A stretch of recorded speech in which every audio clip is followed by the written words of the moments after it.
3 points, 1 point, 0 points. That is all that separates celebration from elimination. By the end of this, you'll understand how World Cup scoring works and why every single goal can matter. Let's start with the basics.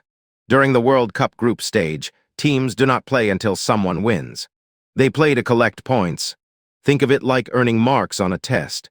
The more points you collect, the better your chances of moving on. Rule 1. Win the match. Earn 3 points. Simple. The reward for victory is significant because football wants teams to play to win. Rule 2. Draw the match. Each team earns 1 point. A draw means both teams finish with the same number of goals. Nobody wins. Nobody loses. Both teams take something home. Rule 3. Lose the match. Earn 0 points. No consolation prize. No bonus for trying. Just another chance in the next match. After every team has played 3 group matches, the points are added together. The teams with the most points finish highest in the group. Easy enough. But what happens if 2 teams finish level on points? That is where things become interesting. The first tiebreaker is goal difference. Goal difference is simply goals scored minus goals conceded. Score 6 goals. Concede 4. Your goal difference is +2. Score 3. Concede 5.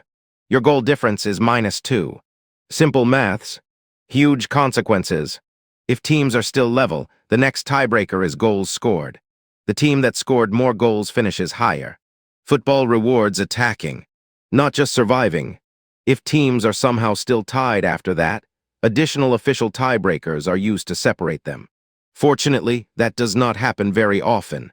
Now here is something many new fans miss. Every goal matters. Imagine Team A wins one match 5-0 and loses another 1-0. Team B wins both matches 1-0. Both teams have 6 points, but Team A has the better goal difference. That huge victory could make all the difference later. The same applies to defeats. Losing by 1 goal is usually much better than losing by 4. In theory, a match is only about winning. In practice, the number of goals can shape the entire tournament. That is why teams sometimes keep attacking even after they are already winning. 1 extra goal today could save them days later. Then comes the knockout stage. Everything changes. Points disappear. There are no league tables. No goal difference. No second chances. Win the match. Advance. Lose the match. Go home. The scoring system is replaced by pure survival. That is why the group stage feels like a marathon. The knockout stage feels like a sprint. So the next time you watch the World Cup, do not only look at the score.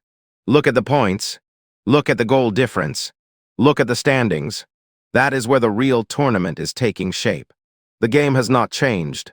You have. Now you know how World Cup scoring works. You're welcome. Subscribe if you enjoyed this type of content. It means a lot.